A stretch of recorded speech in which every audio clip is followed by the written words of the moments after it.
Welcome back to my channel, you guys. We are going to be doing my skincare, and by skincare I mean washing my face for 20 minutes while we talk about my first impression of the hostel, my private uni hostel. And this is part 1. I'm going to talk about the good and the bad, but the bad is going to be in part 2. Now, I would like to start off this video by saying that I was invited to be the social media ambassador of the school or whatever. I don't even know if I am right now. But I think I agreed, but I told them, I don't want this to mean that I cannot say the truth for what it is, because that's what made me not answer them for a few days. I was like, if it means I can't say the truth, I don't want to do. But they're like, oh, you can say what you want, but we're trying to say, but don't also say anything bad. I'm only going to say things that happened.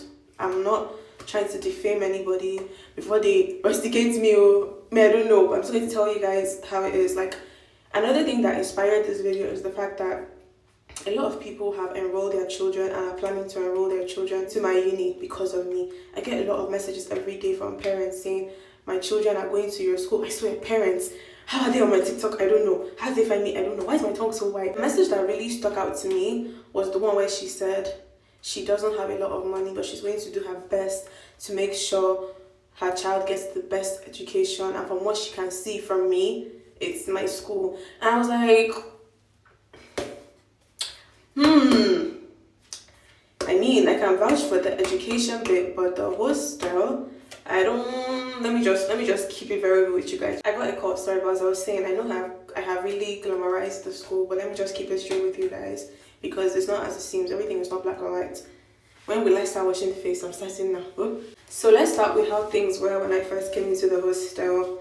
I'm going to say right off the bat, the first thing that really made me happy to be there was the food. I want you to bear in mind that for almost every point I'm going to make in this advantage video, I'm going to make the points in the disadvantage video. So make sure you watch that part very well. So the food, I can tell you the menu from scratch. I'm not even joking. Sunday morning we had akara and bread. It wasn't really my cup of tea because I don't like the akara. In the night we had spaghetti, stew, and chicken suya or beef suya. And then there was always zobo, and then a fruit or something like that. Monday morning it was chips, eggs. There's always cereal, always bread, always any kind of bread spread you want. Milk, Milo, you know the drill. And there was something else I'm forgetting. But then Monday night, jollof rice, porridge, beans, and then there's gari and sugar. In case you don't want rice, you just want beans and gari. And then there's plantain with beef. No, it wasn't chicken, it was beef. And then, what again? I don't know. Then Tuesday morning was Indomie. I've always hated Indomie from the jump. Oh my goodness, I don't know why they even did that to us. I don't know why they always gave us Indomie, but Indomie was with it's still with egg, and there's always a donut. Yes, there was a donut, and then there was always a juice box. Not always, but 3 breakfasts out of the 7 breakfasts of the week, there was a juice box. And bread, cereal, the usual stuff. Then Tuesday nights, I didn't like it. It was yamarita and stew with suya again, which was great. And then Wednesday morning, have never eaten Wednesday morning breakfast in my whole life. It's pancakes with boiled potato. Carbohydrates, carbon dioxide. And there was always meat pie and I think juice for Wednesday. Then Wednesday nights, I think it used to be jollof rice again, but this time with chicken and what again? But it was great. I love the rice so much. Then Thursday morning was my star.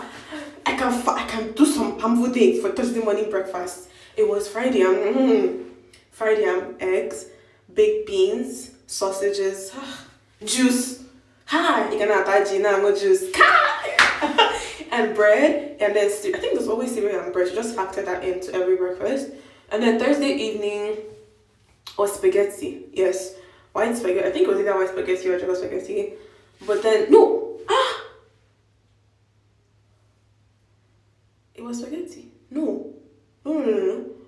Thursday evening was white rice and stew with chicken. And then there was an apple. They gave us apples on Thursday. And then soda, not juice, soda. Then Friday morning was chips and eggs again. The same thing with Monday morning. And in the evening was, listen, fried rice, coleslaw, moi, plantain. And then I think there was zobo and a fruit. Saturday morning, another one I didn't really go for. It was fried yam and stew. Now I love fried yam, but with stew is absolutely disgusting. So fried yam and stew with I think there was boiled egg. I don't know why, and of course bread and cereal. Then Saturday night was Indomie. I also did not participate in that for 1 second, and that's pretty much it. Well, now let's not talk about now. Let's wait for the next video. Another thing is, when I came into the school, I noticed that on every floor there's like 8 dispensers of hot and cold water. How bougie! Like, how nice is that? I bring my own bottled water now because that's another story in part 2. But how crazy is that? And they refill it every day. As long as the cleaners are around, as long as it's within their working hours, they're going to keep refilling the dispenser, which is just chef's kiss for people that don't always have bottled water or have water ready to go. And if you want to drink cold water, you have cold water. If you want to drink hot water, you have hot water, which is amazing. And they actually really care about the students, right? Let me start by saying that every 40 students has a supervisor. So there are like 10 supervisors in a hostel assigned to, let's say, 40 students. I don't know how it works, but I'm just giving you like an overview. And they call them ablas. I believe it's a northern thing. I don't know what abla means, but I'm thinking maybe it means big sister. I don't know. But you have an abla. Like, an abla has different rooms, a certain amount of rooms. And when I say they really care about us, like, they would do stuff like birthday celebrations. They still do it now. Let's say people born in the month of August, September, and October, they would do like a big party for them with cake and snacks and stuff like that. And then we would do tea time. Tea time is when the abla will call her students and they will share like shortbread cookies, juice, tea, different kinds of snacks. And you just be gisting, playing games, talking about where you think the school is going wrong, and they will relay your complaints to the head office. That's nice. Okay, that's nice. We also have like meetings in the common rooms, just discussing like, what's wrong with the school. They'll also send us surveys a lot, like online, and we'll answer them stuff about the school, just to get our honest feedback on how we feel the school is treating us and if they can do better, which is amazing. We used to also have movie nights and stuff like used to there's plenty in this video. Now, on the topic of caring about us, let's move to security. Okay, they don't play with the security in the hostel. This is one place I'm going to beat my chest and tell you your child is going to be very freaking safe in the hostel. Every night by 10, the ablas do a roll call and mark every single night. Your absence or presence is registered, whether you like it or not. They don't miss a night. They're not even allowed to miss a night, okay? So every single night they do a roll call. They check every one of their students. And if they don't see you in the hostel, they will call you, find out where you are. They must find you in the hostel. If not, they're going to tell your parents. It's so simple. They're going to send a message, or they're going to call your parents that your child has left the premises without permission. Bam! If I be asking me about the curfew, that's it. That's the truth. If they don't see you in the hostel by 10, that brings us to the next point, queries. I think if they don't see you in the hostel, or if you come back late, once you come back past 10 to the hostel, they're going to write a query. And I think if you have up to 3 queries, then you get suspended or you get taken in front of the disciplinary board. See, all these things are there in the hostel guidelines and stuff, so just read them. And of course, when I heard that they will be doing laundry for us, I mean, it's part of the school package, the laundry. So you just go and drop your laundry. Make sure you write your name. There's a laundry room downstairs and there's a laundry lady. So once your laundry, you just be checking. When they finish your laundry, they'll just drop it in the line of the clean ones, and you just pick it up and make sure you sign out. So that was that was good. That was good. And of course, there was a gym. Like, it wasn't like the most equipped gym, but it was something. I remember I used to go to the gym in the mornings. Guys, I was on my Zoom. I was on my Zoom when I got to that school. I used to go to the gym in the mornings. Gym with AC. You were very, very cool in there. It was amazing. Of course, the rooms were just beautiful. I was in a room of 4 the first time I was in school. Amazing. AC, and there was light 24/7. I'm not kidding you. This is not a drill. They don't take light. And even if they take light, power only goes off because they're changing over. Like, when the power goes out, it's for 1 second. I'm not even joking. And then there's always water, always hot water in the bathrooms. I don't know even who controls the heater, but there's always hot water in the bathrooms. Now, the bathrooms are communal. There's like a bathroom on each end of the hallway. So maybe on my floor, there's like 1, 2, 3. And the bathrooms have like a lot of stalls. I'm sure you've seen it in some of my vlogs, a lot of stalls.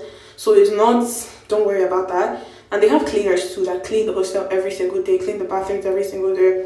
Does that make us spoiled? It makes some of us. If you don't have good home training, come into that school you are definitely going to spoil, okay? Because you're not going to clean or do nothing for yourself.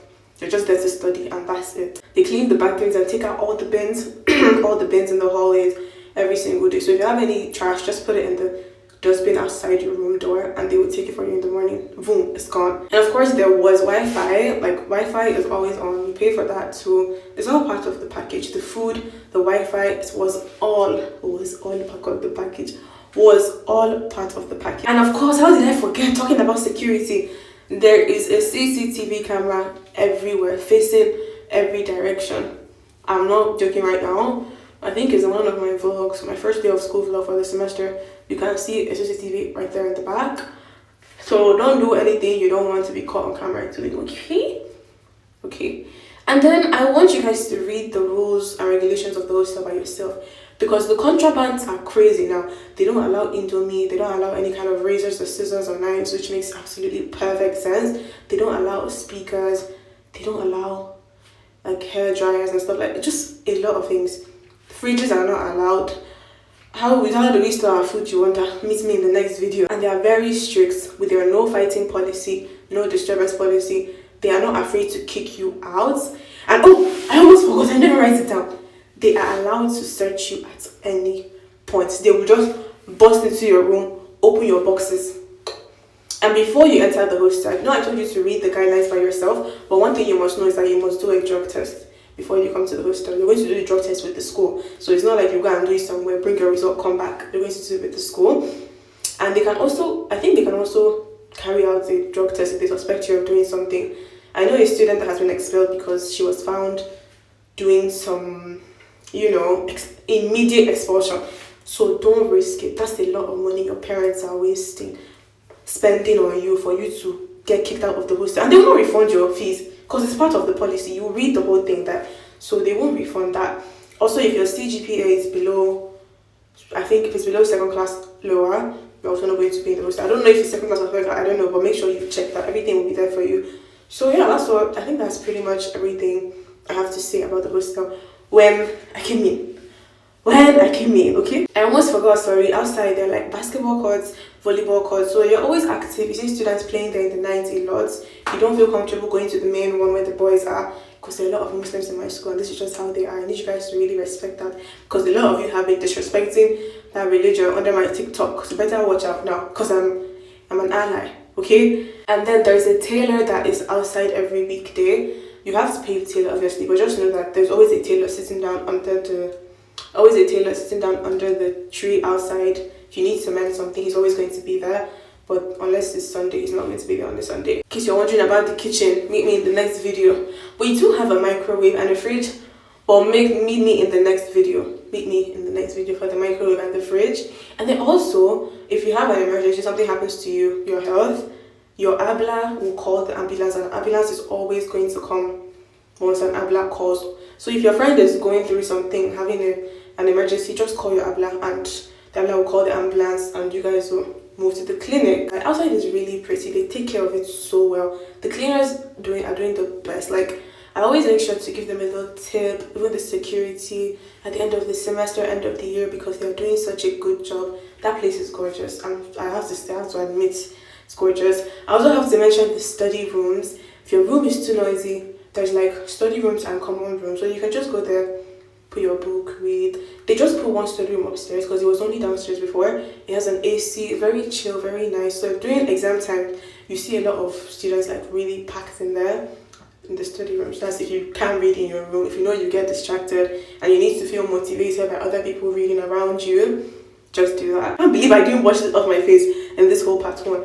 See you guys in part 2 with my face hopefully washed off.